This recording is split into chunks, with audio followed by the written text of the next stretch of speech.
The grand opening of a new playground located in the city took place today, and with that, Marcus Taylor has more. It was all smiles at the new Parkview playground this morning as many local residents gathered to check out the park. The location is meant to be a gathering place for the Parkview community and was received well. We love it. I think it builds a sense of community when we have playgrounds in more of the neighborhoods around. I think it's great for exercise, keeping the kids outdoors. We love it. With new features such as the Wishwinder slide and corkscrew climber, many were eager to get playing. I really like the part where there's a strings and you need to hold on to something to get through it. It's pretty clear to see the positive effect that opening a park like this can have on the community just by the sheer amount of families and kids that are out here today enjoying it. Senior Manager of Parks and Green Spaces Jordan Newton says that the City of Lloydminster is committed to continuing opening parks like these as far as the future can see. Yeah, so today we are celebrating the grand opening of the new Parkview playground in the heart of the Parkview community development.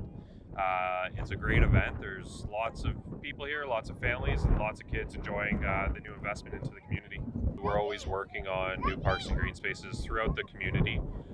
There is no more play structures being installed this year, but there will be more in future years. Local food truck Stubble Jumpers was there to enjoy the festivities and community engagement. I really do enjoy seeing just people gathering around, especially after everything that's happened the last couple of years. It's nice to see that people just can still get together, enjoy new things like parks and stuff like that. The park is located at 6921 35th Street. Marcus Taylor, Primetime Local News. If you're looking for something creative and fun to do in the border city every Thursday night, there's an option for you. A block party involving live music, food trucks, artists, and more comes alive to downtown Lloydminster and showcase their local talents. It's an event put on by a few businesses that like to host these every week and help bring the community together. There's so many people that have so much God-given talent, and it's just an opportunity and a venue for them to showcase it. They do it for free, and everybody benefits. So, it creates community connection. It builds stronger communities. The parties happen every Thursday from 5 p.m. to 8, and if there's weather changes, the event will be canceled ahead of time. They hope to continue these parties weekly for the rest of the summer and hopefully have them annually. Yeah, we just welcome everyone to come. Bring your lawn chair, bring a friend. You can make it a date night. You can do it as a family time. It's just a really awesome way to enjoy your beautiful downtown Lloydminster. For people looking for more information on these block parties, they can head to the beautiful downtown Lloydminster Facebook page.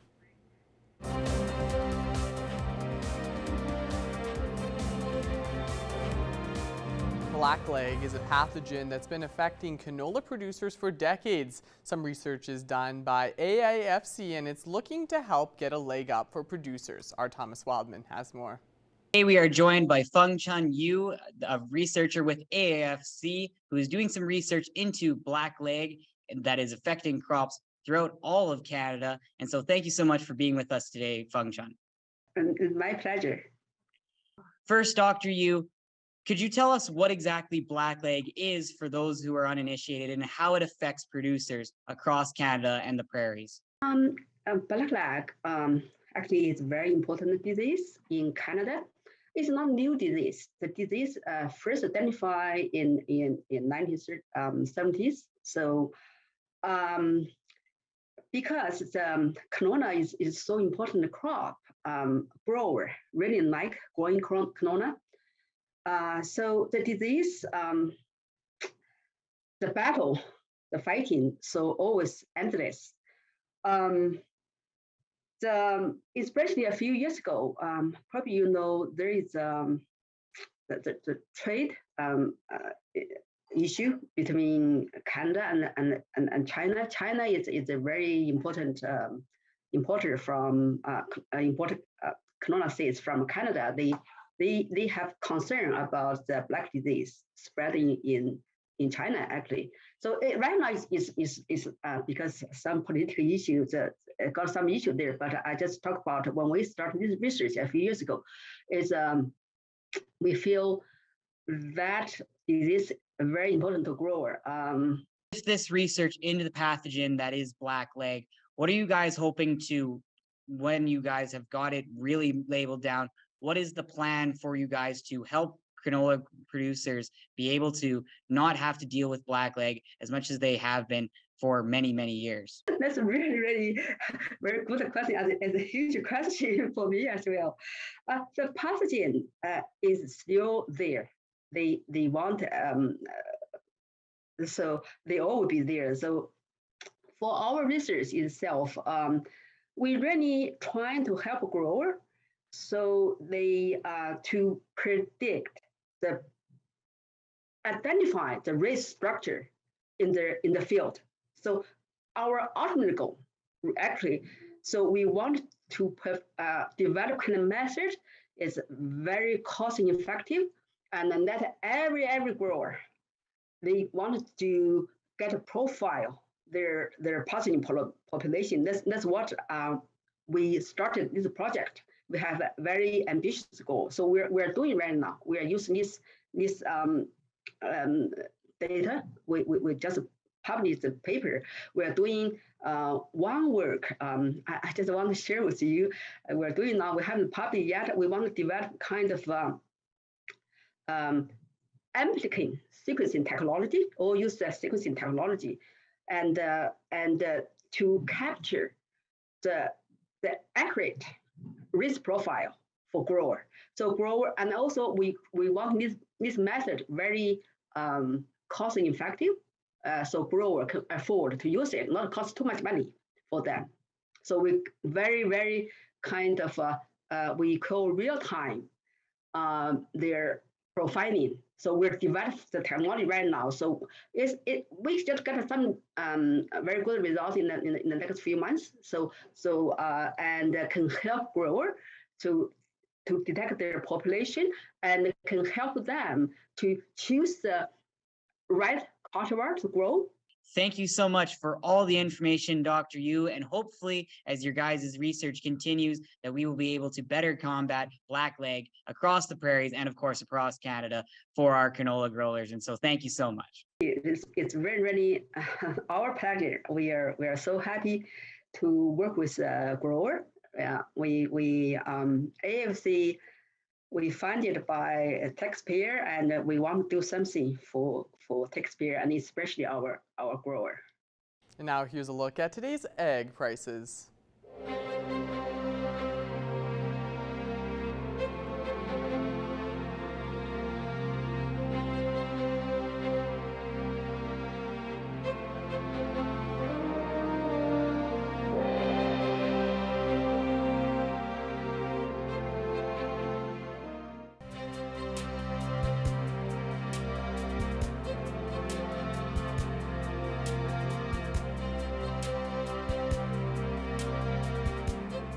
Thanks so much again there, Jace. Yeah, that story sure looked fun. You know, it seemed like something we were just saying that we're going to be doing when we get there. You know, I mean, you always got to keep going. It looked like a great time. So really good to see that everyone's having a great time. But now looking at an extended look at your weather forecast, we'll be starting off with our central zone of our provinces. As usual, just kind of seeing what we are sitting at. And over in Jasper, as you can see, they are seeing the warmest there with that 33 degrees. So definitely have that heat warning in place right now. 28 in Edson, 27 down at Rocky Mountain House, both still seeing that heat warning in effect. So we definitely have warmed up by a few degrees compared to yesterday. 25 and 26 in most spots over on this end. So we are still looking quite warm, but like I was saying before, you know, please make sure you are staying hydrated, using that sunscreen, finding shade when needed. Nice to have some nice hot days like this, some nice scorchers every once in a while, but staying safe is also a top priority. And switching over to our Saskatchewan side, they are slightly cooler compared to the Alberta side. They are still seeing nice temperatures, although just by a few degrees. They are kind of closer to that 20-degree point. 22 down in Saskatoon, while it is 24 here in North Battleford, 25 up in Meadow Lake, matching with us here in the border city. And now meanwhile over in Prince Albert and Melfort, they are kind of slightly in the middle. They're just seeing 23. Now going over to hopefully our northern zone here. There we go. We are seeing some warmer temperatures compared to yesterday as well. Most spots are seeing 25 degrees over on this end, so they definitely have picked it up from what they have been seeing throughout the week lately. 21 in both South End and down in La Ronge, while over in Flin Flon they are just reaching 20, and up in Walson Lake they are the coolest with that 18 degrees. And now switching over to Alberta side once again here for our northern zone.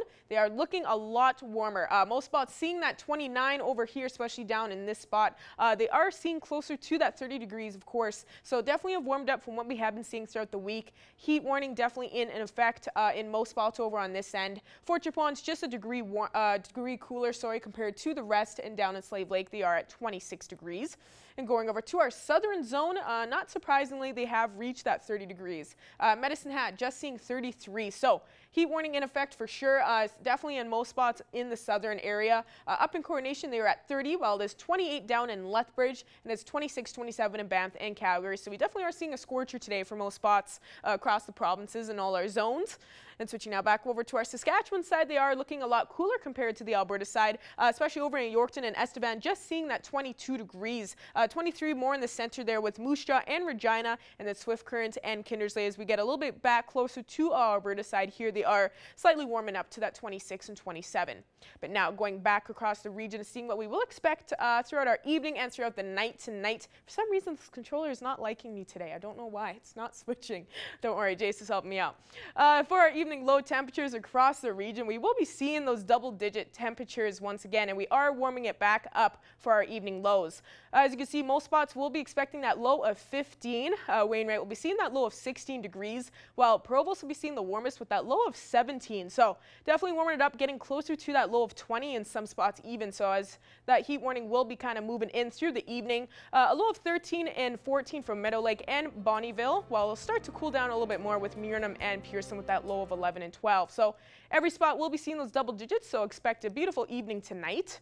And now hopefully moving on to our 3-day forecast. Here we will be seeing that 29 tomorrow for our Thursday with a little bit more sun peeking behind those clouds. Definitely seeing our warmest day, so get ready for that heat warning coming up and making sure you have that water ready. Then Friday starting off our weekend, we're seeing a beautiful couple days for our weekend at 24 on Friday and seeing that 26 Saturday. That's all I have for now. Our Jason Mackey will have more news coming up after the break.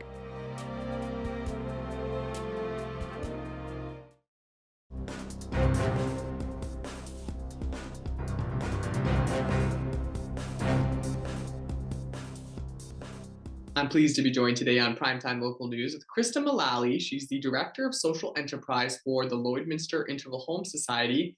Now, yesterday we spoke a lot about the For the Interval store and the work they do here in the community, and also the need for more volunteer opportunities there. Now, they're going through a lot of growth, and part of that is the Impact Depot. So, Krista, we'll start there. I'll get you to kind of give us a little bit of a rundown on what the Impact Depot is and how it's impacted the whole operation. Sure, absolutely. So last fall in October, we acquired a building across the street from us here at For the Interval store on 51st Street. It's about a half a block west. You really can't miss it these days with our huge signage on it. Very bright. But the reason that we were looking for another space was essentially to split our thrift store operations into two.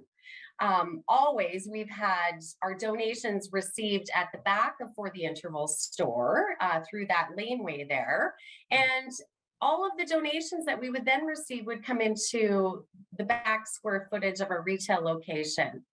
We recognized that it just wasn't sustainable. We needed more square footage. And so the decision was made to really truly split those operations into kind of front end retail and the back end, where lots of folks can't even imagine what we do back there. But as we receive donations, we sort them, we clean them, we quality check them, we fix them, we price them, we hang them, we steam them. We do lots of different, we've got lots of different functions in the back of our operations, and we needed more elbow room. And we needed more square footage. And so by doing that, we've been able to, we've really seen a couple of incredible results. One is that we've made it a lot easier for folks to donate to us. We have a drive-through lane that people can just cruise on through, and our staff will come out to help unload anything that is being brought through. And what it's also done is it's freed up a lot of the back end space at our original For the Interval store that we don't need for storage and sorting and off-season, all that kind of jazz now. So what we've been able to do is renovate that into more retail space.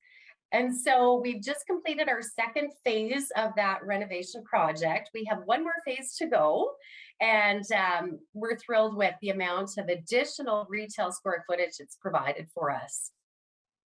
And I know a big issue too was people kind of dumping their donations or not donating them maybe at a time when there's staff there and they could get ruined or whatever. Can you kind of go through that issue and maybe explain how people, if they're interested in donating things to the store, how they can go about doing that?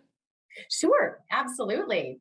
It is an issue. It's been an ongoing issue for probably since the beginning of time. And not just for us. You know, a network of thrift stores that I'm connected to and that we're connected to here, they all experience the same thing at certain times throughout the year. Now, you know, there's a lot of different ways to approach it. We do our work to educate our community. We've got signage posted with our hours to donate. Please don't dump.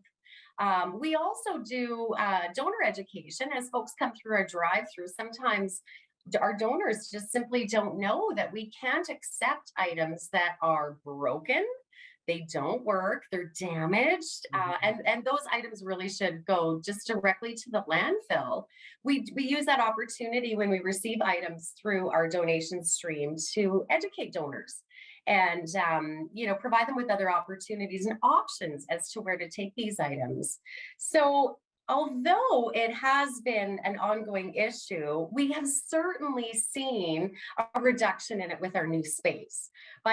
We fenced off the property behind for the interval store, so there isn't an opportunity for people to go back there anymore and dig through items or drop items off after hours. And we've actually, I think with our new signage and our new space here, we've made it really clear to folks that it's not a cool thing to do. Thanks so much for your time today. It was great to talk with you. You're welcome, Jason. Come check us out. We had a rolling sort of soft start for our retail location at the Impact Depot, but starting next Monday, which is August 15th, both of our retail locations will be open 10 to 5 Monday through Saturday. And those are expanded hours for both of our locations. Formerly for the interval store was only open until 4 o'clock. So 10 to 5 Monday to Saturday, next Monday, August 15th. Furniture set and design supplied by Furniture Gallery and Furniture House, downtown Lloydminster. I'm proud to introduce to the program Dr. Martin Clark and Dr. Louise Arnold. Thank you both for being here so much. Thank you. Great to be here. So, do you mind talking a bit more about your research and how a stream flow can help tell a forecast? Water research is big at the University of Saskatchewan. We've got a research group in computational hydrology, where we're building tools and developing data sets that helps us predict water. So a lot of our work is predicting water for very large river basins like the Saskatchewan River Basin. I can talk a little bit more, thanks Martin, about streamflow forecasting. So we have to use a lot of observations to do these types of forecasts. And as Martin mentioned, we use observations of how much snow there is currently on the ground and observations of the water flowing through rivers as well. And so using all of these decades of observations that have been collected by other people, we're then able to run these mathematical tools that essentially infer the relationship between that snow on the ground and that river flow, and that can then predict that into the future.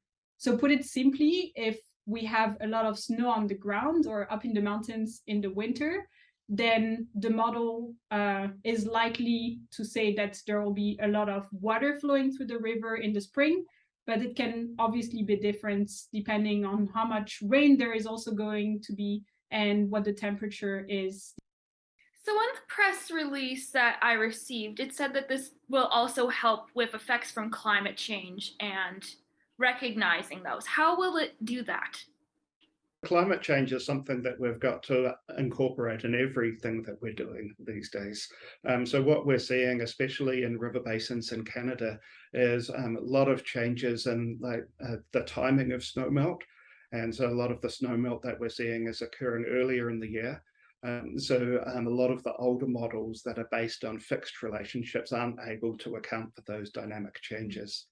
Also later in the summer, we're seeing a lot more glacier melt, and we're needing to incorporate that in our models as well. So you have received quite a big grant of $180,000. How would that help the research? What is it going towards with the research? So Louise is a scientist in our team, and a lot of the grant money that we're receiving will be to pay for Louise's salary to complete the research. We've got a number of projects that are supporting the work that we're doing, and most of the work that we're doing in computational hydrology is computer-based. So we're spending a lot of our time analysing big data sets and building numerical models so that we can develop new predictions that are going to be important for people, particularly in the agricultural sector. Essentially, it's going to enable us to use all of these big data sets and run these mathematical models or tools on supercomputers, and then using more and then better data as well. So we're working a lot with ECCC, who has compiled this new snow data set, for example, that from like snow observations that have been collected all around Canada. So it's all in one big data set that we can now use and try and improve these forecasts in order to give people earlier warnings of events happening. What's the system of when you have the results, how are those then used? We're not producing operational forecasts. So what we're doing is providing the advances in science that are necessary to improve the operational forecasts that are produced, in this case, by the Environment Canada. Our work is, a kind of a step upstream. Sorry about the pun. In terms of developing the science capabilities that are necessary to improve the streamflow forecasting, but the streamflow forecasting responsibilities are primarily provincial in Canada, and also there's some initiatives that go across provinces. That's kind of like the background, but the streamflow forecasts are being used in a number of different ways, around the world. Really, what we're trying to do is like state-of-the-art science. We're bringing the latest tools and observations that we can get, and we're also working very closely with forecasters, for example, in Alberta, because they use similar tools as well. So we're trying to find ways where we can improve the forecast at the end of the day and give even earlier warnings, and working with international experts around the world as well who work on these topics in order to be able to find better methods that give you more accurate forecasts at the end of the day. Thank you both again so much for being here to answer my questions today. Okay, yeah, thank you so much. Thank you very much.